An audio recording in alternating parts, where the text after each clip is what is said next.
Sporto naujienas sekite 15min.lt. Oceans are very good. And we played pretty well in the second half in the first game. We played well for 40 minutes, or I should say 38 in the second game. And it seemed like we just hadn't recovered from that tough loss because we only had 48 hours. And so we played an abysmal game. That was just horrible. But, you know, it's water under the bridge, as they say. And we have a lot to play for. We have a lot to prove. And that's how we're going to approach the game. Desperation is a feeling that I don't know what that is. And I don't think our players know what that is. As long as you have another game, 40 minutes of hard-fought basketball, you don't have time to be desperate. We're going to play just as hard, if not harder, as we did in Game 2, and hopefully with a better ending. Honestly, we didn't play very well last game. I don't know. It's like, I want to say sorry for the fans, but we still have chance. We still have at least 4 games, at least like tomorrow, and if we win, we have like 7 games, like the best of 7. So we will try to give our best tomorrow, and I will hope we will not play like we played last game. So we will give everything tomorrow for sure. Just like we play second game here in Siemens, we give a lot of energy, just energy and nothing more. Like if we play with energy and all of our heart, like all heart, everything gonna be okay. Okay, if Žalgiris beat us, okay, but if we give everything, okay, if they are stronger, okay, but we need to give everything. Stipriosios pusės tokios ir gali būti, kad žaidžiam namie visų pirma. Visi kiti taktiniai dalykai tai bus matomi varžybų. Tai kad namie žaidžiam, savus ir gali akivaizdai. Ir kaip matom, tą sezoną tikrai mums labai padeda. Dabar atsiliekate 0-3, tas psichologinis spaudimas labai jaučiasi, labai didelis. Tai jis yra, žinant, kad jeigu pralaimi rytoj baigėsi sezonas, tai žinoma jis yra, bet iš kitos pusės, kaip sakyti, sakau, išeisi į aikštelę ir viskas, negalvosi, kad turėsi laimėti varžybas. Kiekvienas varžybas, vienas varžybas ir paskui kitos varžybas. Taip, kad galvoja apie rytojus varžybas, o negalvoja, kad reikia, kad išlyginti seriją, reikia dar 3 pergalių ir panašiai. Galvoja apie rytojus varžybas ir tiek. Kas atsitiko šeštadienį, tai baigėsi rungtynės? Kaip sakėt? Kas atsitiko šeštadienį? Kaip ir sakėm, iš vis tai mūsų sprendimų, mūsų planai nevykdėm trenerių nurodymų. Ir vėl tą pradžią varžybų sugriuvom, Žalgiris atitrūko.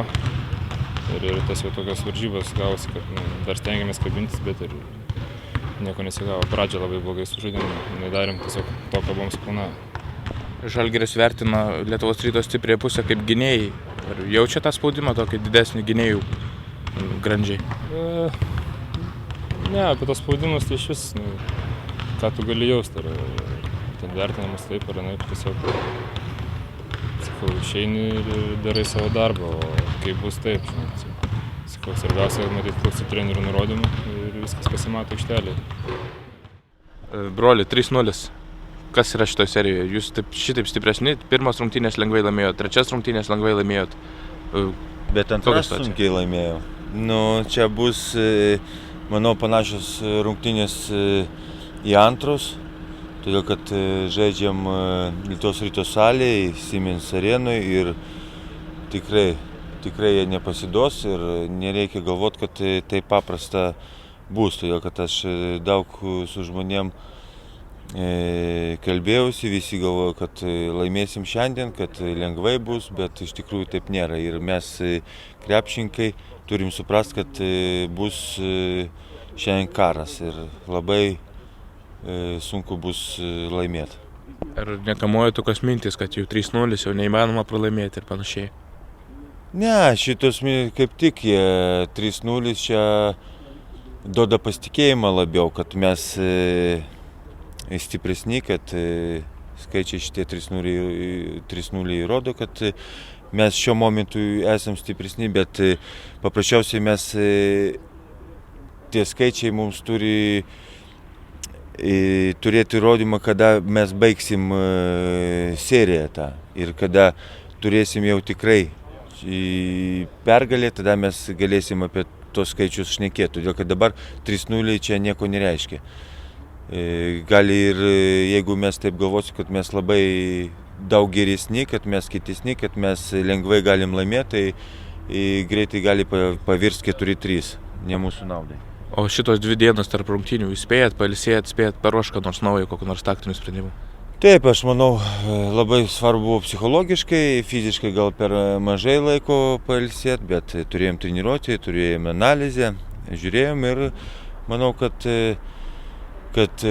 mes turim žaisti kaip paskutinės varžybas ir bus sėkmė ateis pas mus savaime. Ar galima tikėti iš Lietuvos Ryto kažko naujo? Be abejo, aš nemanau, kad per tą trumpą laiko kažką ypatingai naujo gali treneris sugalvoti.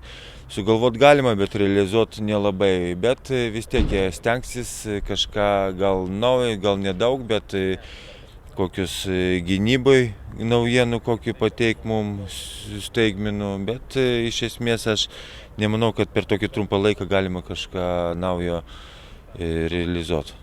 Kokia pavojingiausia Lietuvos Ryto vieta?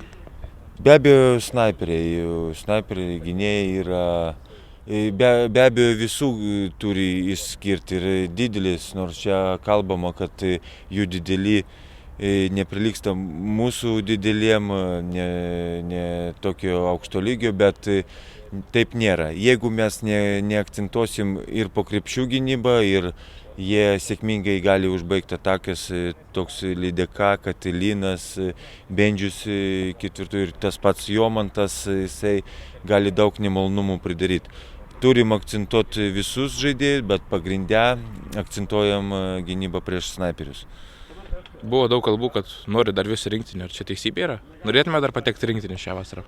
Nu, žinot, širdis visą laiką nori, bet būnam realistai ir jau amžius ir sveikata ir yra kam žaisti ir aš manau, kad jau ne tas amžius, kada reikia eiti į rinktinę ir užleisti jau jaunimui ir ypač pas mus yra kam žaisti.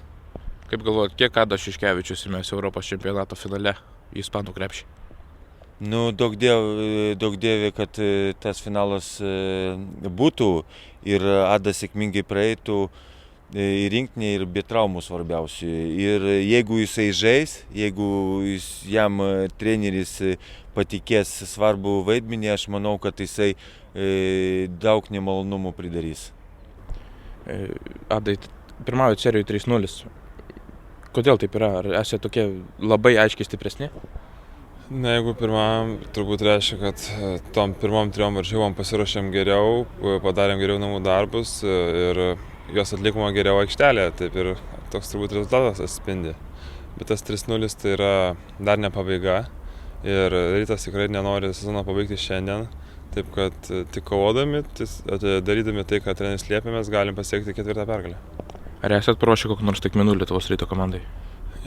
Minimalių detalių, kažkokių pakeitimų turim paruošę, bet per tokį trumpą laiką kažko daug pakeisti tikrai nėra kada tam ruoštis, nes varžybos veja varžybas. Tiesiog turim minimalių pakeitimų, kuriuos padarėme analizuodami savo klaidas praeitose varžybose ir tiek. Ar spėjate atsistatyti fiziškai per tas 2 dienas, kurios būna pertrauka? Man asmeniškai didelių problemų dėl fizinio pasiruošimo nėra, aš tikrai jaučiuosi neblogai, gal tiesiog tai labiau vyresnius žaidėjus vargina, gal jiem labiau tai fiziškai atsiliepia, bet kai mes jauni, mes greičiau atsistatome, dėl to problemų neturime. Pats po Donimo Grato traumos pradėjai dar daugiau žaisti, pirmas rungtynės sužaidžiai prasčiau šiek tiek, paskui antros ir trečiosios sužaidėjai geriau, kuomet čia slypi paslaptis? Pirmose varžybose iš tiesų šiek tiek perdegiau, nes tai buvo mano pirmi finalai, kaip tiesiog žaidžiu ir norėjau pasirodyti kuo geriau, bet turbūt gavosi kaip visada, perdegiau ir to paskui sužaidžiau prasčiau, o paskui pradėjau analizuoti savo klaidas, pažiūrėjau, ką darau blogai ir tiesiog pasimokiau iš tų klaidų ir stengiuosi eiti į priekį. Prieš kurį gynėją iš Lietuvos Ryto yra sunkiausia gintis? Daugiau mažiau prieš visus nelengva gintis, kažko išskirti tikrai negaliu, bet visi gynėjai ten palyginus stiprus, tiek Nemanė Nedovič, Seibutis, Blumsas, su visais reikia daug dirbti gynyboje, kad juos neutralizuoti. Lietuvos rinktinė artėja ir visi tave vertina kaip realiausią kandidatą būti Manto Kalniečio dubleriu. Ar pats tikėsi šito ir tiki, kad taip gali būti? Na, visada tikiuosi, jei netikėsi, tiesiog tai tu niekur turbūt nepasieksi. Tikrai tikėjimas yra ir tikiuosi būti pakviestas bent tarp kandidatų ir tada įrodyti treneriui Jonui, kad galiu būti naudingas komandai ir padėti jai.